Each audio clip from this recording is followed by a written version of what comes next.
Hello everyone and welcome to the Starseed Dragon channel. All of my devices keep beeping at me today. How are you doing? Welcome to our new perspective for the day. We are using the Light Seers Tarot today. We got a couple of oracle cards. And today we got the Justice, King of Wands, Page of Swords, the Sun, the Queen of Wands, and the Temperance. So we have 1, 2, 3 major arcana, right? But also we have the King and Queen of Wands, which implies divine counterparts, okay? So let's start off with the Justice.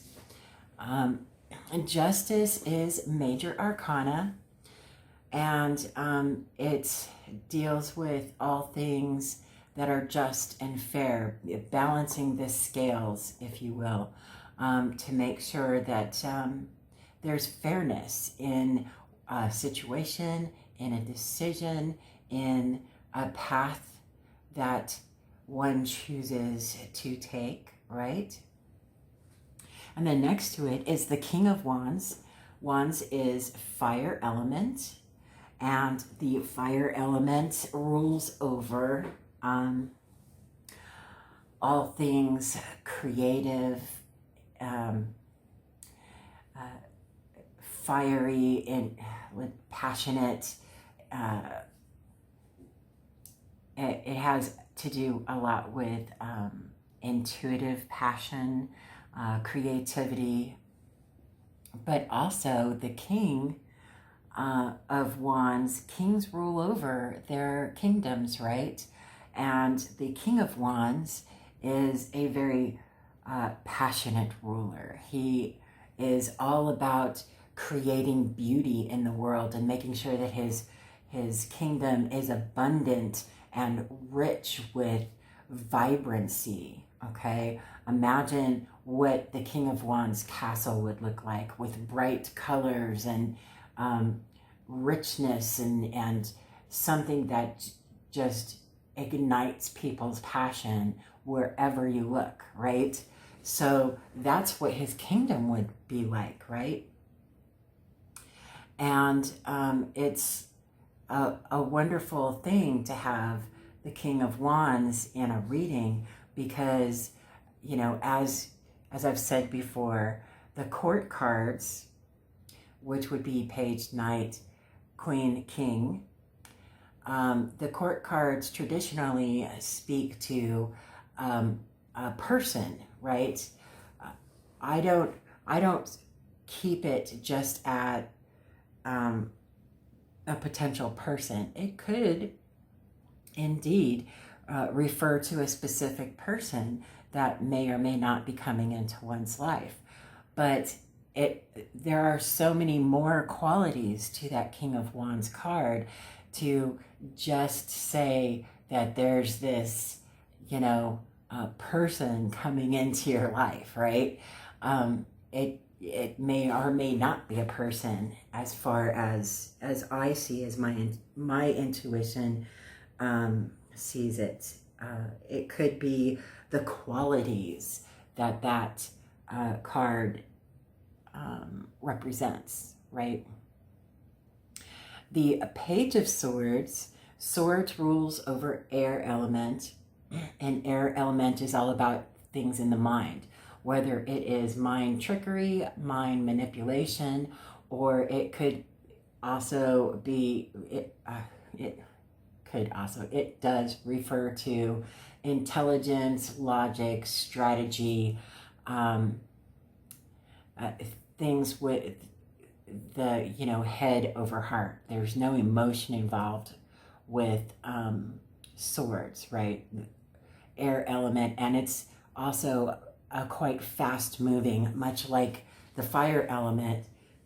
It's fast moving, right?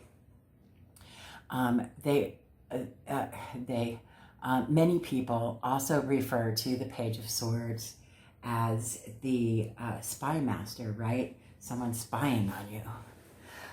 But pages are youthful energy. They refer to youthfulness, students, young people, not just children, but, you know, young people, youth, that youthful enthusiasm to learn something new or to have a new truth coming into your life, right? The Sun card is the happiest card in the deck, major arcana, and it refers to having not just happiness, but a clarity that, you know, leads you, you go down this path, and this path with all of these different discoveries and everything, especially if you're in murky waters as far as your thought processes go, suddenly there's clarity, right, when the sun appears. You can see clearly now, the rain is gone, kind of thing, right? So it's a very joyous card, very exuberant, very bright, clarity of mind, of heart, of spirit. You suddenly know and understand and are clear in your purpose, right? And then we have the Queen of Wands, also fire element, creative, passionate, very intuitive, very in tune with her people, right?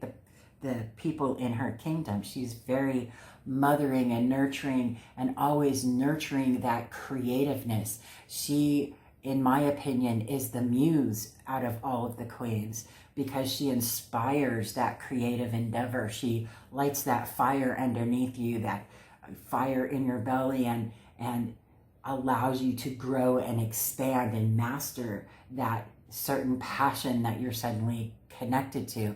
She helps to nurture that creativity, right? And then we have the Temperance. Temperance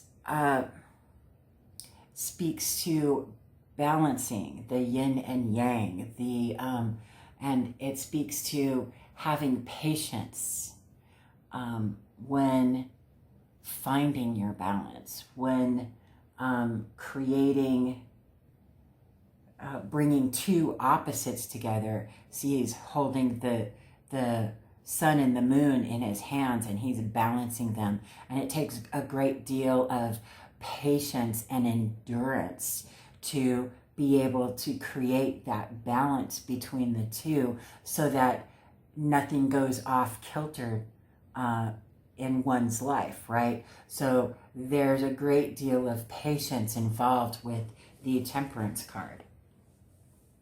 So what is it that your intuitive nature is telling you about these 6 cards?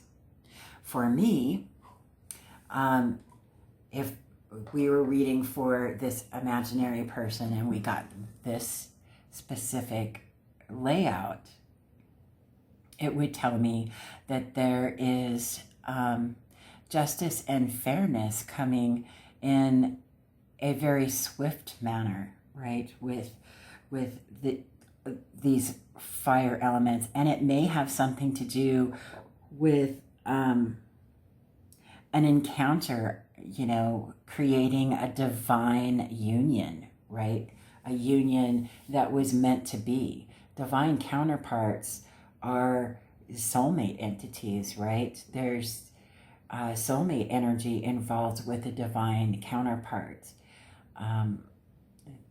There's finally some balance coming through, and seeking out a new truth of your own, right, will help you to bring clarity to your own creative endeavors and learn how to be patient with yourself while you are going down that journey, right?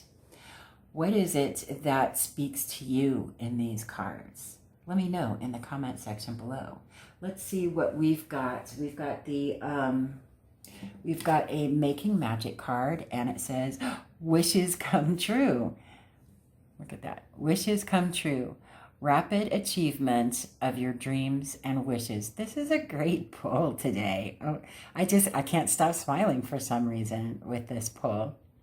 So that's really quite beautiful, especially if this was a romance reading. There's definitely love here.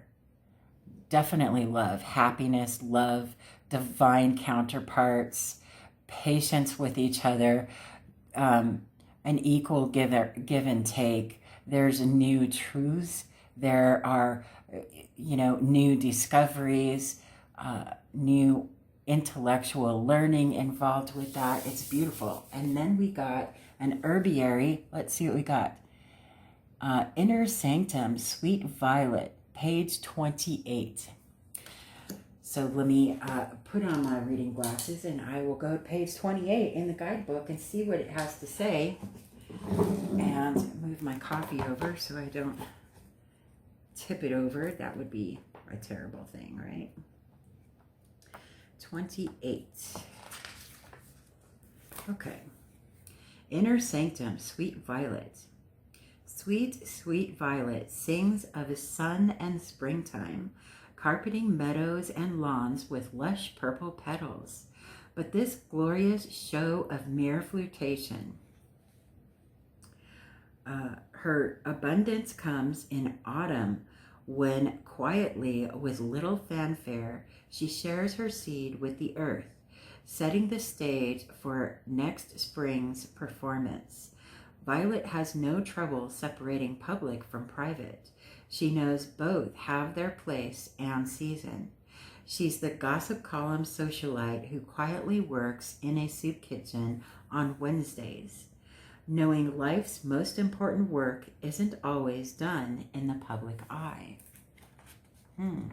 I think that speaks to the Page of Swords a great deal with this divine couple and this spy master here. Okay, so then it says the ritual is honor your inner sanctum. In Victorian homes, rooms were divided between those that were public and those that were wholly private and used only by family. In modern times, the distinctions between public and private have broken down, leading us to sometimes overshare or overexpose ourselves. Violet whispers, each of us has a sacred heart that needs nurturing and protection. This sacred inner sanctum is like a nursery for our deepest, most authentic self. It's here that new truths are born and, when allowed, grow strong before being armored in rationality and sent out into the world. Honor the truths being born within you. Create an altar to your inner sanctum, or honor it with words or breath or song.